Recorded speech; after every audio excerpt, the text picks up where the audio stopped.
Hello everyone, welcome in DG Chem. हम पढ़ रहे हैं class 10 chemistry chapter number 4 which is carbon and its compounds. तो आज हम पढ़ेंगे naming of organic compound. Okay, तो हम किसी भी ऑर्गेनिक कंपाउंड का नेमिंग कैसे करते हैं वो आज हम सीखेंगे। आज हम अगर हम बात करूँ मैं तो किसी भी ऑर्गेनिक कंपाउंड का जो नेमिंग होता है वो दो होते हैं। कौन से? एक होता है ट्रिवियल नेम और एक होता है आपका IUPAC name, international name, IUPAC name. ठीक है, इसको हम कहते हैं कॉमन नेम। क्या होता है इसको कहते हैं कॉमन नेम कहते हैं। ठीक है, अगर बात करूं मैं या फिर कोई भी एक राहुल मान लो है। ठीक है, ये राहुल का स्कूल में नेम क्या है? राहुल है। ठीक है, क्या इसका नाम? स्कूल में नेम क्या है इसका? राहुल है। लेकिन घर पे इसका नाम कुछ भी कहते हैं, छोटू मोटू कुछ भी कहते हैं, छोटू मान लेते हैं। ठीक है, स्कूल के नाम क्या है इसका? राहुल है। मतलब कि पूरा स्कूल इसको जानता है राहुल के नाम से, लेकिन जब घर पे लोग जानते हैं इसको छोटू के नाम से। अगर मैं इस राहुल को स्कूल में जाऊं और मैं कहूं छोटू, तो क्या लोग इसको पहचानेंगे कि छोटू कौन है? नहीं पहचानेंगे, है कि नहीं? तो एक राहुल का नाम क्या है? राहुल है, जो पूरे स्कूल जानती है कि वो राहुल का नाम क्या है? राहुल है। लेकिन घर का नाम क्या है?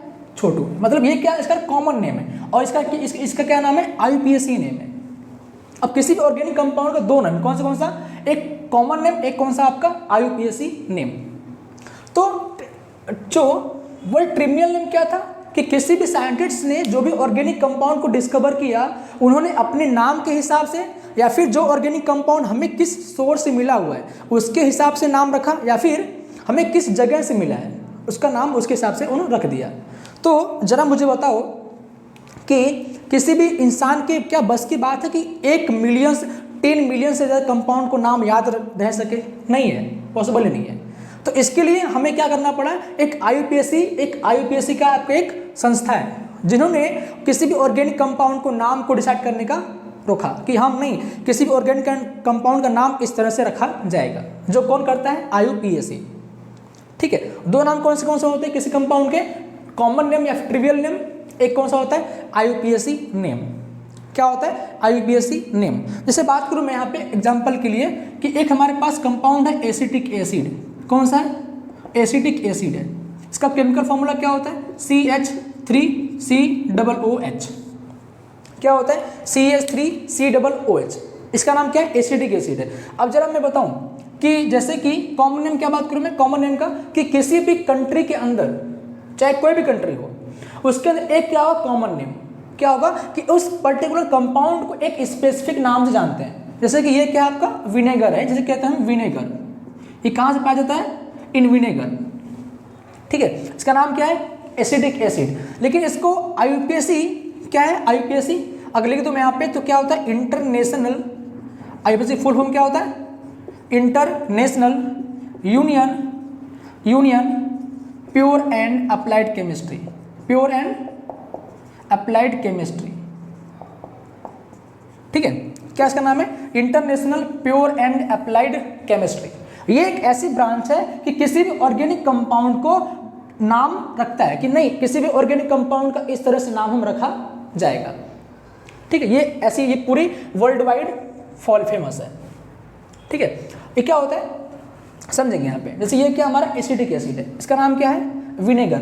लेकिन इस एसिडिक एसिड नाम है जो IUPAC रखा, क्या रखा है इसका? Ethanoic acid. क्या इसका नाम रखा? Ethanoic acid. दैट मीन्स कि ये जो कंपाउंड है पूरे वर्ल्ड वाइड में इथेनोइक एसिड के नाम से जाना जाता है। लेकिन इसका कॉमन नेम क्या है? Acidic acid. क्या कॉमन नेम क्या है इसका? एसिडिक एसिड का कॉमन नेम है। ठीक है, तो पहले बात करेंगे ट्रिवियल नेम के बारे में। जैसे कि मैं बात करूं, हमारे पास मीथेन है। ठीक है, इसका नाम क्या? मीथेन। अब जरा मुझे बताओ कि मीथेन को जो कॉमन नेम क्या है इसका? कॉमन नेम क्या है? Marsh gas. मार्स गैस क्या है इसका? कॉमन नेम है। अब जरा मुझे बताओ कि कॉमन नेम क्या है इसका? मार्स गैस है। What about IUPAC? मीथेन। क्या इसका नाम है? मीथेन। अब मार्स गैस क्यों बोला हमने? क्योंकि ये मार्स गैस दलदल समझते हो ना, जहाँ पे मिट्टी, बहुत सारी मिट्टी और पानी दलदल बना होता है, वो वहाँ से गैस के बुलबुले निकल रहे थे। तो साइंटिस्ट ने देखा कि ये बुलबुले यहाँ से निकल रहे हैं। कहाँ से निकल रहे थे? From the Mars. Mars means दलदल है ना, वहाँ से निकल रहे थे। तो उसका नाम क्या रखा? Marsh gas. क्या इसका नाम रखा? Marsh gas. ठीक है, ये क्या है इसका कॉमन नेम है, मार्स गैस क्या है इसका कॉमन नेम है, लेकिन मीथेन क्या है इसका IUPAC नेम है। What is IUPAC? एक ऐसी ब्रांच, एक ऐसा ऑर्गेनाइजेशन जो कि किसी कंपाउंड का नाम डिसाइड करता है। कौन है वो? IUPAC है। IUPAC मतलब कि international union pure and applied chemistry. Okay, अब यहाँ पे क्या रखा, दूसरा एग्जांपल था एसिडिक एसिड का। कॉमन नेम क्या है इसका acidic acid. What about IUPAC? Ethanoic acid. मैं दोबारा लिखता हूँ यहाँ पे, this is acetic acid. Common name क्या है इसका? इसका कॉमन नेम क्या है आपका acetic acid, acetic acid. What about IUPAC name? Ethanoic acid, ethanoic acid. ये में कहाँ से मिलता है? From the एसिटम। ये में कहाँ से मिलता है? फ्रॉम द एसिटम, इसलिए इसका नाम क्या रखा एसिटिक एसिड। एसिटम acetic acid. चाहिए कहाँ मिलता है हमें? इन द विनेगर, जो हम सिरका कहते हैं हिंदी में सिरका, वो वहाँ से क्या मिलता है हमें? विनेगर। और वहाँ से क्या मिलता है हमें? Acidic acid. So this is the some common and IUPAC name. अगर बात करूँ मैं, हमारे पास एक कंपाउंड मिथेनॉल है CH3OH। इसका नाम क्या होता है? कॉमन इसका नाम क्या होता है? Would spirit. क्या होता है? Would spirit. ठीक है, कॉमन नेम क्या इसका होता है? Would spirit. लेकिन बात करूं मैं IUPAC नेम तो क्या होगा? मिथेनॉल। क्या इसको बोलूंगा मैं? मिथेनॉल। ठीक है, क्या इसको बोलूंगा मैं? मिथेनॉल। अब मुझे कहाँ से मिलता है? From the distillation of would, from the distillation of would. जब भी मैंने वुड का डिस्टिलेशन किया तो मुझे क्या मिला? मिथेनॉल। कॉमन नेम क्या है इसका? Would spirit. IUPAC नेम क्या है इसका? मिथेनॉल। कहाँ से मिला? सोर्स क्या है इसका? Distillation of would. ओके, ठीक है। आगे देखिए हम एक एग्जांपल एक और, जैसे हमारे पास फॉर्मिक एसिड है, जैसे मैं लूँ HCOOH। इसका कॉमन नेम क्या होता है? Formic acid. कॉमन इसका नेम क्या होता है? Formic acid. लेकिन अगर मैं बात करूं IUPAC नेम तो क्या होगा? Methanoic acid, methanoic acid. ठीक है, this is the IUPAC name, this is the common name, this is the common name, this is the IUPAC name, IUPAC name and common name. ठीक है, कहाँ से मिलता है हमें? इसका सोर्स क्या है? एंट स्टिंग। कहाँ से मिलता है हमें? एंट स्टिंग। जब भी चींटी काटती है रेड एंट, कहाँ से मिलता है हमें? रेड एंट स्टिंग के जो काटती है, जब भी कोई चींटी काटती है हमारे स्किन पे तो क्या होता है? उसके अंदर फॉर्मिक एसिड निकलती है। कहाँ से मिला हमें? From the red ant sting. तो आप देख पा रहे हो किसी भी कंपाउंड का, है ना, किसके कंपाउंड के दो नाम कौन से? ट्रिवियल नेम, एक कौन सा आपका? IUPAC name. ट्रिवियल नेम क्या होता है? वो सिर्फ एक पर्टिकुलर एरिया में उसका नाम फेमस होता है, लेकिन IUPAC क्या होता है? पूरे वर्ल्ड वाइड फेमस होता है। ठीक है, जैसे मैंने आपके एग्जाम्पल दिया राहुल का, तो मान लो राहुल स्कूल में पढ़ता है ना। राहुल अगर स्कूल में पढ़ रहा है तो राहुल पूरी स्कूल राहुल नाम से जानती है, लेकिन घर पे कौन जानता है उसको? छोटू के नाम से ना। घर पूरी जानेगा छोटू के नाम से, लेकिन राहुल क्या पूरे स्कूल फेमस है। तो अब कोई जाएगा स्कूल के अंदर, उसको बोला भैया राहुल को बुलाओ, तो राहुल छोटू बुलाओ, तो छोटू कौन? क्योंकि छोटू क्या एक घर के एरिया में सिर्फ फेमस है, अपने एरिया में फेमस है, लेकिन वो स्कूल फेमस नहीं है। तो इसलिए इसको दो नाम कौन से? Trivial and IUPAC name.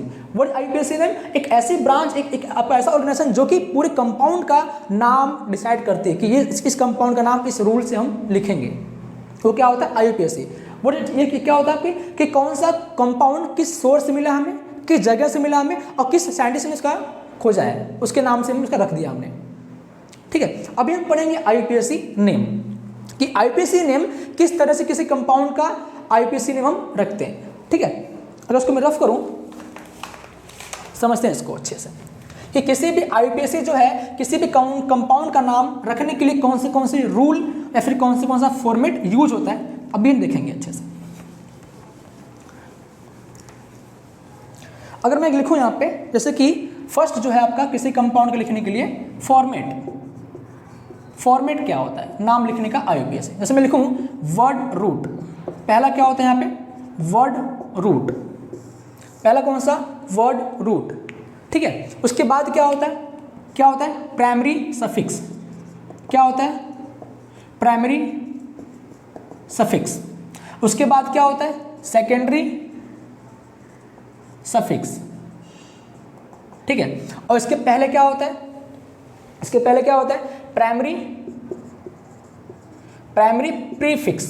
Primary prefix, और इसके पहले क्या होता है? Primary prefix. इसके पहले भी क्या होता है? Secondary prefix. ठीक है, क्या होता है? Secondary prefix. अब किसी भी ऑर्गेनिक कंपाउंड का नाम हम इस फॉर्मेट में लिखेंगे। जैसे किसी का सरनेम पहले आता है, जैसे कि मेरा नाम गिरी, धीरेन्द्र, कुमार, फिर सुभाष। फादर नेम क्या आ रहा है? लास्ट में आ रहा है ना। गिरी पहले, सरनेम पहले, फिर नेम, मिडिल नेम, फिर फादर नेम। तो एक फॉर्मेट, किसी का नाम क्या होता है? एक फॉर्मेट में होता है। ठीक है, ऐसा नहीं कि पहले फादर नाम बाद में बेटे का नाम बाद में सरनेम, ऐसा पॉसिबल नहीं है। क्या होता है? किसी भी ऑर्गेनिक कंपाउंड का नाम इस फॉर्मेट में हम लिखेंगे कि पहले क्या आएगा आपका? सेकेंडरी प्रीफिक्स, फिर कौन सा आएगा? प्राइमरी प्रीफिक्स, फिर कौन आएगा? वर्ड रूट, फिर कौन सा आएगा? प्राइमरी सफिक्स, फिर कौन आएगा? Secondary suffix. ठीक है, तो इस फॉर्मेट में हम किसी कंपाउंड का नाम लिखेंगे। ठीक है, हम समझते हैं वन बाय वन क्या होता है। What is secondary suffix? What is secondary suffix? It indicates, क्या बताएगा हमें? इट इंडिकेट अबाउट सब्स्टिट्यूएंट,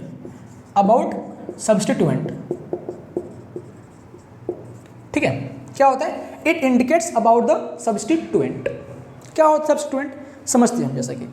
जैसे हमारे पास एक मिथेन है, ये क्या है? मीथेन है। क्या है? मीथेन है। अगर मैं इस मीथेन में से एक H को निकाल दिया, if I remove one H from the methane, अगर मैं इस मीथेन में से मैंने वन H को निकाल दिया तो क्या हो गया? CH3। इसको बोलेंगे मिथाइल। क्या बोलेंगे हम इसको? मिथाइल। क्या इसको बोलेंगे हम? मिथाइल। ठीक है, अगर मैं इसी C2H6, इसका नाम क्या होता है? इथेन। इसका नाम क्या है? इथेन। इसका नाम क्या होता है? मीथेन। ठीक है, इसका नाम क्या? मीथेन। और इसका नाम क्या? इथेन। अगर मैंने इस इथेन में से वन H को निकाल दिया तो क्या बच गया? CH3, CH2, इसकी बैलेंस फ्री हो जाएगी। तो उसको बोलूंगा मैं इथाइल। क्या उसको बोलूंगा मैं? इथाइल। ठीक है, अगर मैंने लिखा propane, if I right propane, ठीक है, क्या होगा इसका फॉर्मूला? C3H8। क्या होगा? C3H8। अगर मैंने C3H8 में से एक H को निकाल दिया तो क्या बचेगा? C3H7। इसको बोलूंगा मैं प्रोपाइल। क्या होगा ये? प्रोपाइल। ठीक है, क्या होगा? प्रोपाइल। ठीक है, अगर मैंने, आप देख पा रहे हैं यहाँ पे कि एल्केन है, ये भी एल्केन है और ये भी एल्केन है। क्या बन रहा है? Alkyl, alkyl and alkyl. तो एल्केन का फॉर्मूला क्या होता है? CnH2n+2। ये क्या फॉर्मूला है आपका? एल्केन का फॉर्मूला है। अगर मैंने इस एल्केन, ये कौन सा फॉर्मूला आपका? एल्केन का फॉर्मूला है। अगर मैंने इस एल्केन में से वन H को निकाल दिया तो मुझे क्या मिल गया? अल्काइल। क्या मुझे मिल गया? Alkyl. So formula of alkyl क्या होगा? CnH2n+1। आगे ना क्या होगा? CnH2n+1। So this is the formula for alkyl, this is the formula for alkane. ठीक है, एक वर्ड है आइसो। आइसो क्या होता है? देखो यहाँ पे, जब भी 3 कार्बन के अंदर, जैसे लिखो मैं CH3 एंड CH3, ठीक है, number 2 carbon, 1 carbon, 2 carbon, 3 carbon, यहाँ से भी 1 कार्बन, 2 कार्बन, 3 कार्बन। जब भी कार्बन 2 का अगर बैलेंस से कोई फ्री हो तो इसको बोलेंगे हम आइसो ग्रुप। क्या उसको बोलेंगे हम? Iso group. ये भी क्या आपका एक वन टाइप ऑफ सब्स्टिट्यूएंट है। ठीक है, क्या उसको बोलूंगा मैं? Iso group. अच्छा, नियो क्या होता है? जैसे मैं बात करूं, नियो क्या होता है? जैसे आप जानते हो नियो क्या होता है? C and C। ठीक है, ये क्या आपका नियो है। अगर यहां पे बैलेंस ही फ्री कर दूं तो क्या हो जाएगा? ये नियो। ठीक है, अगर बात करूं मैं आइसो, इसी में आइसो ग्रुप, इसे इसका नाम क्या? Iso, how many carbon? 3 carbon, तो आइसो प्रोपाइल। क्या होगा इसका? Iso propyl. क्या इसका नाम होगा? Iso propyl. नंबर कार्बन बढ़ाओ तो iso butyl, iso pentyl, iso hexyl, इस तरह से नंबर आगे बढ़ेंगे। सो this is the secondary prefix. कौन सा हमें बताएगा? Number the, it indicates the substituent. किसके पेरेंट चेन के अंदर कितने सब्स्टिट्यूएंट प्रेजेंट है। वो मिथाइल है, इथाइल है, प्रोपाइल है, आइसोप्रोपेन है, आइसोप्रोपाइल, ये सब में इंडिकेट करेगा। किसके अंदर? पहला समझा हमने। नंबर 2 समझेंगे हम प्राइमरी सफिक्स। क्या समझेंगे हम? Primary suffix. अच्छा, ये क्या कहता है? It indicates the shape of parent chain. It indicates the shape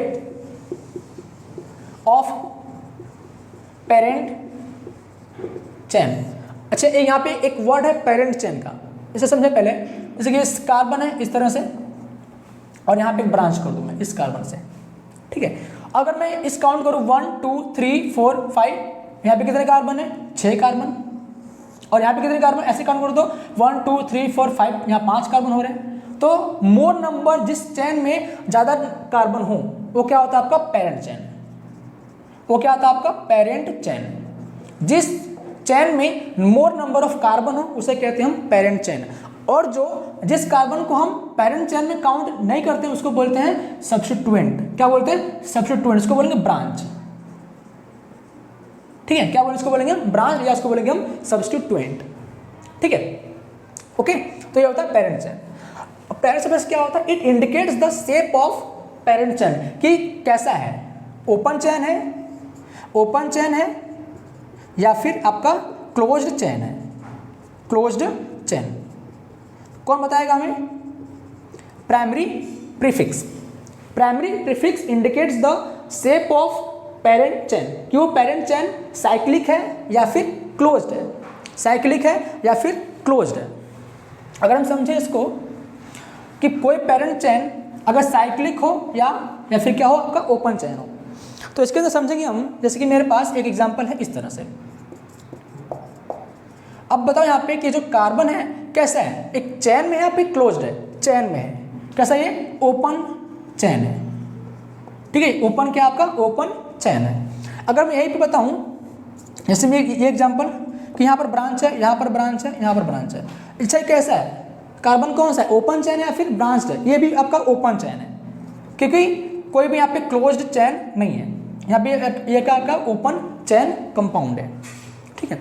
अगर बात करूँ मैं साइक्लो क्लोज चेन की, जैसे मेरे पास एग्जांपल ये है आपका, एक ये है, ठीक है, एक ये एग्जांपल है, और एक ये एग्जांपल है, ठीक है, और ये आपका एग्जांपल है। तो ये सारे कैसे आपके हैं?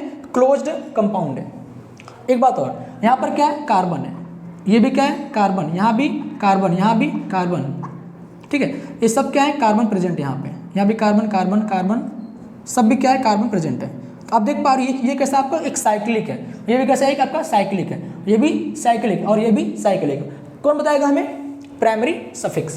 प्राइमरी सफिक्स हम ये बताएगा किसी कंपाउंड के अंदर, किसी ऑर्गेनिक कंपाउंड के अंदर वो ऑर्गेनिक कंपाउंड कैसा है? ओपन चेन या फिर साइक्लिक है। कौन कौन बताएगा हमें? प्राइमरी प्रीफिक्स, ठीक है। आगे हम देखें वर्ड रूट। आगे देखेंगे हम वर्ड रूट, कि वर्ड रूट क्या कहता है हमें। Word root indicates that number of carbon present in the open parent chain. क्या बताएगा हमें? Word root indicates, it indicates about number of carbon in parent chain. ये बताएगा हमें कि किसी भी कंपाउंड के अंदर कितने कार्बन प्रेजेंट है, ठीक है। अब समझेंगे हम अच्छे से। जैसे बात करूं मैं एक C1, अगर कार्बन एक हो तो उसको बोलते हैं मेथ। क्या उसको बोलते हैं हम? मेथ, ठीक है। अगर कार्बन 2 हो तो क्या उसको बोलेंगे हम? एथ। कार्बन 3 के क्या बोलेंगे हम? प्रोप। फॉर कार्बन 4 उसको बोलेंगे हम ब्यूट। फॉर कार्बन 5 इसको बोलेंगे हम पेंट। फॉर कार्बन 6 इसको बोलेंगे हम हेक्स। फॉर कार्बन 7 इसको बोलेंगे हम हेप्ट। फॉर कार्बन 8 इसको बोलेंगे हम ओक्ट। फॉर कार्बन 9 इसे कहेंगे हम नोन। फॉर कार्बन 10 इसे कहेंगे हम डेक। क्या कहेंगे इसको हम? डेक। तो आप देख पा रहे हो कि अलग अलग कार्बन के लिए अलग अलग वर्ड रूट है। एक कार्बन के लिए मेथ है, 2 कार्बन के लिए एथ है, 3 कार्बन के लिए prop, for 4 carbon but, for 5 carbon pent, for 6 carbon hex, for 7 carbon hept, for 8 carbon oct, for 9 carbon non, for 10 carbon dec, ठीक है। तो ये बताएगा हमें किसी भी ऑर्गेनिक कंपाउंड के पेरेंट चेन के अंदर कितना नंबर ऑफ कार्बन प्रेजेंट है। कौन बताएगा हमें? Word root. कौन बताएगा हमें? वर्ड रूट, ठीक है। अब हम बात करेंगे सफिक्स। ये तो किसी भी वर्ड रूट के पहले आने वाले, जो नाम के पहले आते हो। कौन है? Secondary prefix and primary prefix. ये बताएगा हमें, क्या बताएगा हमें? ये कितने सब्स्टिट्यूएंट है या फिर कौन से टाइप के सब्स्टिट्यूएंट प्रेजेंट है और कितने ब्रांच, ये बताएगा हमें। ये क्या बताएगा हमें, किसी भी पेरेंट चेन का शेप कैसा है, ओपन चेन है या फिर क्लोज चेन है। ये बताएगा हमें किसी पेरेंट चेन के अंदर कितना कंपाउंड, कितना नंबर ऑफ कार्बन प्रेजेंट है। और ये बताएगा हमें कि कार्बन कार्बन के बीच में कौन सा बॉन्ड है। It indicates the bond between carbon and carbon. ये बताएगा हमें कि कार्बन कार्बन के बीच में कौन सा बॉन्ड है। जैसे मैं बात करूं कि अगर कार्बन कार्बन के बीच में कौन सा बॉन्ड है, सिंगल बॉन्ड है, इसे कहूंगा मैं एल्केन। क्या उसको बोलूंगा मैं, एल्केन। क्या उसको बोलूंगा मैं, एल्केन। तो इसके लिए सफिक्स क्या होता है, एन। इसके लिए सफिक्स क्या है, एन। ठीक है, इसके लिए सफिक्स क्या होता है, एन। अगर बात करूं मैं कार्बन कार्बन डबल बॉन्ड हो तो इसको कहेंगे हम एल्कीन। क्या इसको बोलेंगे हम, एल्कीन। इसका सफिक्स में क्या आएगा, इन। क्या आएगा, इन। आप देख पा रहे हो कहां से आए, फ्रॉम द इन। ये कहां से आया, फ्रॉम द इन।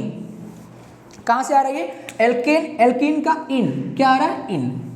ठीक है, अगर बात करूं मैं, मेरे पास C ट्रिपल बॉन्ड C है, क्या इसको बोलूंगा मैं, अल्काइन। क्या इसको बोलूंगा मैं, अल्काइन। तो इसके सफिक्स में क्या आएगा, आइन। ठीक है, क्या आएगा सफिक्स में, अल्काइन। अगर किसी भी ऑर्गेनिक कंपाउंड के पैरेंट चेन के अंदर कार्बन कार्बन सिंगल बॉन्ड हो उसे कहेंगे हम एल्केन, और इसके सफिक्स में क्या आएगा, एन। और अगर किसी पैरेंट चेन के अंदर कार्बन कार्बन कैसा हो, से डबल बॉन्ड हो, उसको कहेंगे हम एल्कीन, और लास्ट में क्या आएगा सफिक्स में, दिस इज अ सफिक्स, क्या आएगा, एन आएगा। अगर कार्बन कार्बन ट्रिपल बॉन्ड हो तो कौन सा, अल्काइन, और लास्ट में क्या आएगा आपका, आइन। ठीक है, अगर बात करूं मैं सेकेंडरी सफिक्स के बारे में, सेकेंडरी सफिक्स ये बताएगा हमें फंक्शनल ग्रुप के बारे में। ये बताएगा हमें फंक्शनल ग्रुप के बारे में। ठीक है, फंक्शनल ग्रुप कौन से आपको मैंने बताए थे, कौन से, अल्कोहल, कौन सा, अल्कोहल, एल्डिहाइड, कीटोन, कार्बोक्सिलिक। ठीक है, कौन बताया था आपको मैंने, अल्कोहल। एक कौन सा आपका, alcohol, this is alcohol functional group. ठीक है, इसके सफिक्स में क्या आएगा, क्या आएगा इसके सफिक्स में, ऑल। कहाँ से ऑल आया, फ्रॉम द अल्कोहल। अगर मैं कहूँ एल्डिहाइड, एल्डिहाइड का कौन सा, CHO फंक्शनल ग्रुप, इसके सफिक्स में क्या आएगा, आल। क्या आएगा, आल आएगा। कहाँ से आया, Al से। अगर मैं कहूँ कीटोन, कीटोन का फंक्शनल कौन सा, C double bond O, this is the functional group of ketone. Suffix में क्या आएगा, ओन। कहाँ से आया, फ्रॉम द ओन, कीटोन, ये यहाँ से आया, और ये कहाँ से, अल्कोहल से आया। अगर मैं कहूँ कार्बोक्सिलिक एसिड के बारे में तो क्या ख्याल है इसके बारे में, कौन सा होता है, कार्बोक्सिलिक एसिड का कौन सा ग्रुप होता है, COOH, और मैं इसको ऐसा लिखूंगा C double bond O and OH। ठीक है, इसके लास्ट में क्या आता है, ओइक एसिड। क्या आता है, ओइक एसिड। कहाँ से आया, कार्बोक्सिलिक है ना, ओइक एसिड। ठीक है, और एक कहा मैंने आपको, क्लोरीन है, ब्रोमीन है, फ्लोरीन है, आयोडीन है। इसके प्रीफिक्स में क्या आएगा, क्लोरो। इसके लिए क्या आएगा, ब्रोमो। इसके लिए क्या आएगा, फ्लोरो। इसके लिए क्या आएगा आपका, आयोडो। एक और था आपका नाइट्रो। इसके लिए क्या आएगा, नाइट्रो। इसका फंक्शनल ग्रुप कौन सा होता है, NO2। So this is the functional group. Okay, तो किसी भी ऑर्गेनिक कंपाउंड का नाम जो होता है वो कैसा होता है आपका, पहले क्या आएगा आपका, पहले क्या आएगा, सेकेंडरी प्रीफिक्स। ये बताएगा हमें कि कितने सब्स्टिट्यूएंट प्रेजेंट हैं, या फिर कौन से टाइप के ब्रांच्ड कार्बन प्रेजेंट है। प्राइमरी प्रीफिक्स बताएगा हमें कि किसी भी ओपन चेन कंपाउंड का, किसी भी पेरेंट चेन कंपाउंड का कैसा शेप है, मतलब कि वो कंपाउंड ओपन चेन में है या फिर क्लोज्ड चेन में है। कौन बताएगा हमें, प्राइमरी प्रीफिक्स। वर्ड रूट बताएगा हमें कि किसी भी पेरेंट चेन के अंदर कितने नंबर ऑफ कार्बन प्रेजेंट है। कौन बताएगा हमें, वर्ड रूट। जहां देखा था हमने 1 कार्बन के लिए मेथ, 2 कार्बन के लिए एथ, 3 कार्बन के लिए प्रोफ, 4 कार्बन के लिए ब्यूट, 5 कार्बन के लिए पेंट, 6 कार्बन के लिए हेक्स, 7 कार्बन के लिए हेप्ट, 8 कार्बन के लिए ओक्ट, 9 कार्बन के लिए नॉन, 10 कार्बन के लिए डेक। ठीक, ये पढ़ा था हमने। प्राइमरी सफिक्स क्या होता है, ये बताएगा हमें कि किसी भी ओपन चेन के अंदर कार्बन कार्बन के बीच में कौन सा बॉन्ड है। अगर कार्बन कार्बन कैसा हो, सिंगल बॉन्ड हो तो alkane, carbon carbon double bond तो alkene, carbon carbon triple bond तो एल्काइन। ठीक है, इसके सफिक्स में क्या आएगा, एन।